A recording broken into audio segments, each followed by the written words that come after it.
Ukrainian President Volodymyr Zelensky tells Euronews that he has no right to come home empty-handed.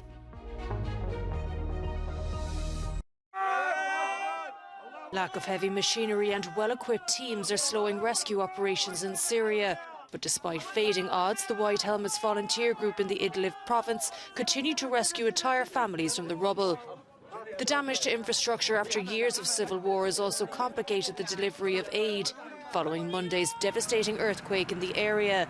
Many residential buildings have been destroyed, leaving thousands homeless. Cold temperatures are exasperating rescue efforts, while many of the displaced are forced to find shelter on the streets.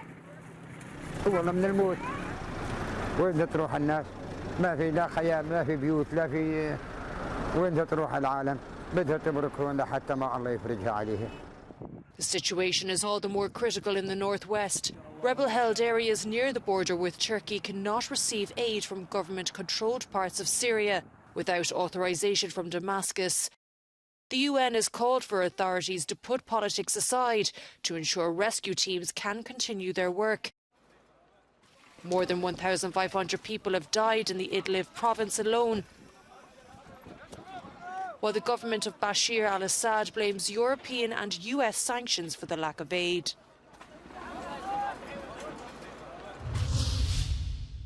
Freezing cold, a lot of dust and uncertainty. These are the conditions for thousands of people who lost their homes in Pazarjik in Hatay province, following devastating earthquakes.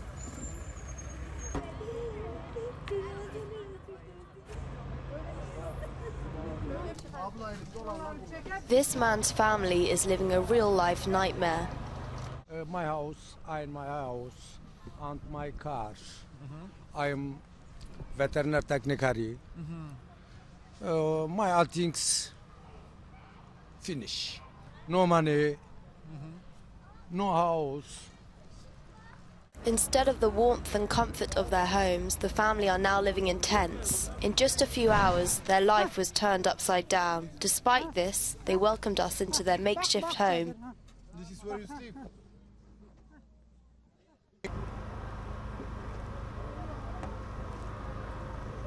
The whole family is here. Aunts, uncles, grandparents and kids. Donated blankets have become an essential survival tool. A roof to keep them warm at night and a tool to light fires. They have nothing, but they're grateful to be alive. Help me.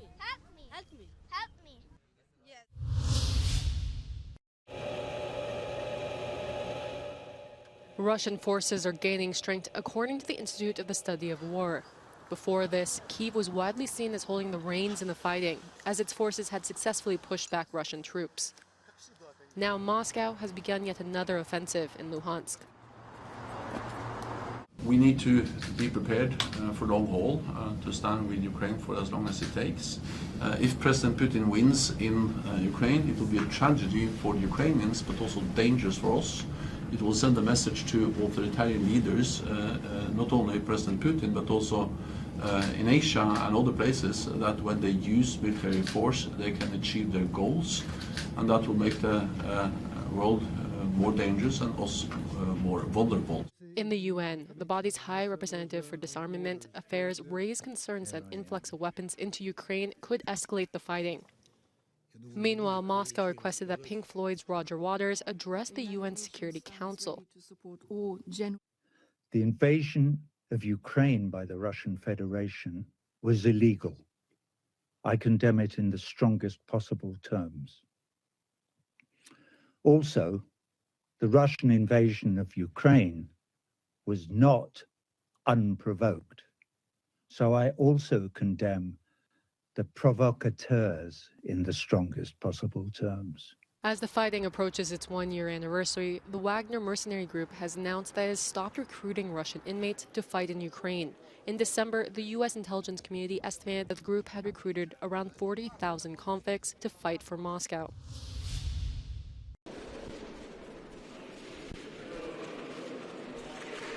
It was expected to be a European summit devoted to migration and the economy, but the visit of Ukrainian President Volodymyr Zelensky is taking all the attention. This family photo is a clear sign of the unwavering European support for Kyiv. But little more can be expected even if Zelensky is trying to boost with his presence a new package of sanctions against Russia and the need for more military hardware support before the Kremlin's expected offensive starts in the spring. One physical meeting is more important than 10 meetings online, because you see the reactions, you see the dedication and self-confidence in the eyes of President Zelensky. We should give a clear signal to the 24th, for the 24th of February, when is the first anniversary of this attack, this war. So it should be clear that we are continuing with the sanctions. Back to current affairs, and EU leaders are facing the divisive issue of migration. The tougher line on the topic seems to be prevailing as they look to increase the number of returns of failed asylum seekers. But there are still divisions about other migration proposals, like who should finance the construction of new fences on the EU's external borders. Continuer à améliorer la protection de nos frontières extérieures. Je pense qu'il nous faut avancer dans ce sens-là et améliorer le dialogue avec les pays de avec les pays d'origine de ces flux migratoires pour voir comment justement améliorer les choses et être plus efficaces. On the economic side, Europe is fighting to stabilize the financial subsidies rules that could help respond to US and Chinese competition. EU countries are divided on whether to find new funds for this or to further relax the bloc's rules on state aid. Abbiamo un problema di competitività, bisogna aiutare il nostro sistema produttivo, bisogna farlo in maniera tale da non creare ovviamente disparità all'interno del mercato unico e quindi per esempio noi continuiamo a ritenere che immaginare un fondo sovrano per sostenere le imprese, lavorare su una piena flessibilità dei fondi esistenti debbano essere questioni da discutere e da mettere sul piatto nel momento in cui alcuni che hanno uno spazio fiscale superiore ad altri chiedono allentamento delle norme sugli aiuti di Stato. Italy and other countries fear that state aid alone may disadvantage governments like itself with tighter budgets.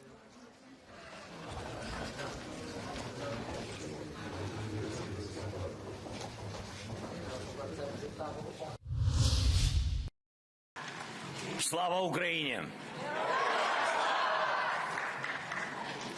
Raw emotions from Ukrainian President Volodymyr Zelensky at the European Parliament.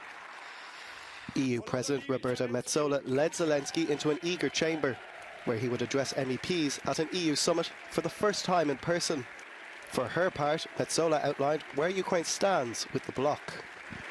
Ukraine is Europe, and your nation's future is in the European Union. And now, states must consider quickly, as a next step, providing long-range systems and the jets that you need to protect the liberty too many have taken for granted.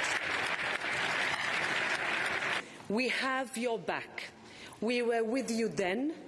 We are with you now. We will be with you for as long as it takes.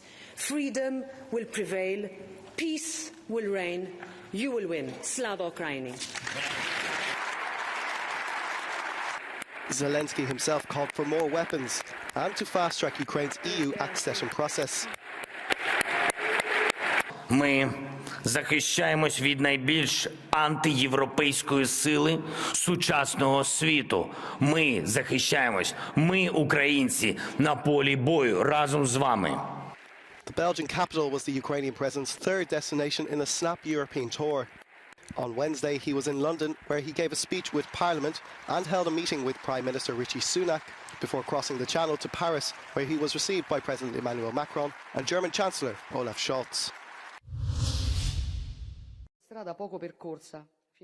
Italian Prime Minister Giorgia Meloni has what could be called a straightforward communication style, even more so when it comes to addressing one of her political program key issues, such as migration.